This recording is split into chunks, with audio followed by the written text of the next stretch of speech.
தம்பி, நான் படித்தேன் காஞ்சியிலே நேற்று, அதை நான் உனக்கு சொல்லட்டுமா இன்று?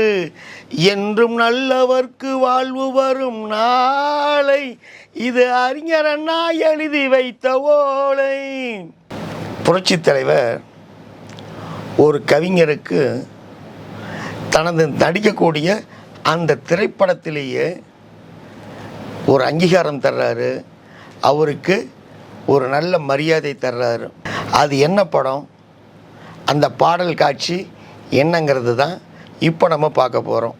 அதாவது நீர் நெருப்பு படத்தில் மணிவண்ணனுக்கும் கரிகாலனுக்கும் வில்லனா மார்த்தாண்டனாக வருவார்.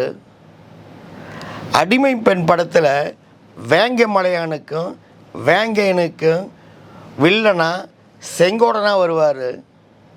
அதே போல் உலகம் சுற்று வாழ்வின் படத்தில் விஞ்ஞானி முருகனுக்கும் சிஐடி ராஜுவுக்கும் வில்லனா பைரவனாக வரவர். யாருன்னு கண்டுபிடிச்சிருப்பீங்களே? கரெக்ட், நீங்கள் யூகித்தது கரெக்ட். அவர் வேறு யாரும் இல்லை, புரட்சித் தலைவரின் பல படங்களில் வில்லனா மிரட்டிய எஸ்ஏ அசோகன். எஸ்ஏ அசோகனை பொறுத்த வரைக்கும் புரட்சித் தலைவருடைய பெஸ்ட்டு ஃப்ரெண்டாக இருந்தார். தனது நண்பனை தனது படத்தில் நடிக்க வைக்கணுங்கிற ஒரு ஆசை எஸ்ஏ அசோகனுக்கு ரொம்ப நாளாக இருந்தது. அந்த ஆசையை நிறைவேற்ற வகையில் தான் அமல்ராஜான்ற பேனரில் எஸ்ஏ அசோகன் ஒரு படத்தை தயாரித்தார். அந்த படம் தான் பொன்மனச்செம்மல், எம்ஜிஆரின் நேற்று இன்று நாளை. இந்த படத்தில் புரட்சித் தலைவர், லதா, மஞ்சுளா, ராஜஸ்ரீ, நம்பியார், எம்ஜி சக்கரபாணி, தேங்காய் சீனிவாசன், எஸ்ஏ அசோகன், ஐஸ்வரி வேலன் உள்ளிட்ட பலர் நடிச்சிருப்பாங்க. இந்த படத்துக்கு இசை எம்எஸ் விஸ்வநாதன் அமைச்சிருப்பார். இந்த படத்தை நீலகண்டன் இயக்கியிருப்பார். இந்த படத்துடைய வசனம் சொர்ணம். 1974 ரிலீஸ் ஆன நேற்றின்று நாளை படம் செம ஹிட்டாகி 100 நாட்கள் கடந்து வெற்றி நடை போட்டது. இந்த படத்தினுடைய ஷூட்டிங் நடந்துக்கிட்டு இருக்குது. எங்கே? சாத்தனூர் டேமில் ஷூட்டிங்கு. புரட்சித் தலைவர் வழக்கம் போல் ஷூட்டிங் ரெடி ஆகிறதுக்கு ரூமில் ரெடியாகிட்டு இருக்கிறாரு. அப்போ அந்த படத்தினுடைய ப்ரொடியூசர் எஸ்ஏ அசோகன் பெரிய ஆள் உயரம் மாலை மெகா சைஸு கேக்கோடு அங்கே வர்றாரு. அங்கே வந்து அசோகன் முத்தண்ணை பார்க்குறாரு. அண்ணே, தலைவரை பார்க்க தான் வந்தோம் அப்படின்னு என்ன விஷயம்னு கேட்குறாரு. இல்லைங்க, இன்றைக்கி ஆங்கில வருட பிறப்பு, அதனால் அண்ணனுக்கு மாலையை போட்டு கேக் வெட்ட சொல்லலான்ட்டு வந்தோம் அப்படின்னாரு. சரி இருங்க, நான் அண்ணன்கிட்ட கேட்டு வரேன்ட்டு முத்தண்ணை உள்ளே போய் கேட்டு விஷயத்த சொல்கிறாரு. உடனே வந்து அவர் தலைவர் சொல்கிறாரு, இந்த கேக்கு மாலையெல்லாம் எதுவும் வேணாம், அசோகனை மட்டும் உள்ளே அனுப்பு அப்படிங்கிறாரு. அசோகன் உள்ளே போகிறாரு. உள்ளே போன உடனே புரட்சித் தலைவர் காலில் விழுந்து வணங்குறாரு. புரட்சித் தலைவர் அவருக்கு ஆசி வழங்குறாரு. ஆசி வழங்கிட்டு சும்மா போட்டு திட்டுறாரு. அம்மா, என்ன நினச்சிட்ருக்கு நீங்கள்? நம்ம எதுக்காக வந்தோம்? படப்பிடிப்புக்கு வந்தோம்மா, ஷூட்டிங் நல்லபடியாக நடத்தினோம்மா, போனோம்மா, வேலையை பார்த்தோம்மா, படத்தை ரிலீஸ் பண்ணோமா, இல்லாமல் நீங்கள் பாட்டுக்கு மாலையும் கேக்கும் கொட்டிட்டு இது பண்ணிகிட்டு இருக்கிறீங்க. அது இல்லாமல் நான் ஆங்கில வருட பிறப்பு கொண்டாட மாட்டேன்னு உங்களுக்கு தெரியும் தானே அப்படி மாதிரி சொல்கிறாரு. சரி, இதெல்லாம் எடுத்து நீ போ, நான் பின்னாடி வந்துடுறேன்ட்டு சொல்கிறாரு. இவர் வந்துடுறாரு. வெளியே வந்தோடனே முத்தனங்கிட்ட நடந்தெல்லாம் சொல்கிறாரு. வேறு ஒன்றும் வேணாம், நீங்கள் போய் தலைவர் நாங்களாம் ஷூட்டிங்க கிளம்பி வரும்பொழுது நீங்கள் தண்ணனுக்கு மாலையை போட்டு கேட்க விட்ட சொல்லிடலாம். நிறைய பேர் இருக்கும்போது தலைவர் அதை மறுக்க மாட்டாருன்னு ஒரு ஐடியா சொல்லி அனுப்புகிறாரு. இவரும் அதே மாதிரி போகிறாங்க. புரட்சித் தலைவர் கரெக்டாக 9 மணிக்கெலாம் ஷூட்டிங்கு போய் காரில் இறங்குறாரு. புரட்சித் தலைவரோட மேக்கப் மேனு மற்ற அவருடைய உதவியாளர் எல்லாம் வர்றாங்க. அங்கே பார்த்தோன்னா அந்த பட யூனிட்டே புரட்சித் தலைவரை கைத்தட்டி வரவேற்கிறாங்க. நீலகண்டன் தான் புரட்சித் தலைவருக்கு மாலை அணிக்கு வர்றாரு. ஆனால் தலைவர் அந்த மாலையை அப்படியே இவர் வாங்கி நீலகண்டன் கழுத்தில் மாலை போட்டு தலைவர் கைத்தட்டார். மற்றவங்க எல்லாமே கைத்தட்ட ஆரம்பிச்சிடுறாங்க. அதன் பிறகு அங்கே இருந்த படப்பிடிப்பு குழுவினர்கள், தொழிலாளர்கள் அவங்களுடைய சந்தோஷத்துக்காக கேட்க வெட்டி, எப்பயுமே ஆங்கில வருட பிறப்பை கொண்டாடாத புரட்சித் தலைவர் அந்த வருஷத்தினுடைய ஆங்கில வருட பிறப்பை கொண்டாடி அனைவருக்கும் கேக் வெட்டி தர்றாரு. மகிழ்ச்சியில் மூழ்கிறாரு.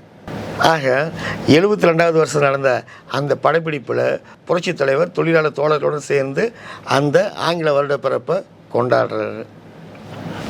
நேற்று நாளை படத்தில் இடம்பெற்ற அனைத்து பாடல்களும் சூப்பர் டூப்பர் ஹிட்டான பாடலாக இருக்கும்.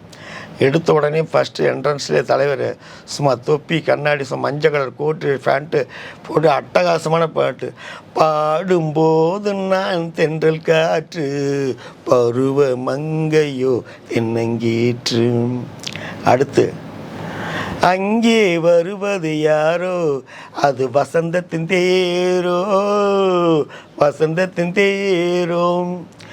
நெருங்கி நெருங்கி பழகும்போது நெஞ்சம் ஒன்றாகும் நிழலும் நிழலும் சேரும்போது இரண்டும் ஒன்றாகும். லலலலல லலலல லலலல. ரோமியோ ஜூலியட், இன்னொரு வானம் இன்னொரு நிலவும், இப்படி பல பாடல்கள் படத்தில். அத்தனை பாடலும் சும்மா தலைவருடைய காஸ்டியூம்ஸ்லாம் அப்படியே சும்மா கண்ணை பறிக்கிற மாதிரி செம்மையாக இருக்கும். இந்த படத்தில் டபுள் ஆக்டு. அதில் ஒருத்தர் நாடக கலைஞராகவும் தெருக்கூட்டு வராமல் நடிச்சிருப்பார். அப்போ தனது மக்களுக்கு நல்ல பல கருத்துக்களை சொல்லக்கூடிய ஒரு பாடலை எழுத சொல்லி சொல்கிறாங்க. மற்ற கவிஞர்கள்ட்ட கொடுத்துருக்குறாங்க. ஆனால் அந்த கவிஞர்கள் எழுதின அந்த பாடல் புரட்சித் தலைவருக்கு பிடிக்கலை.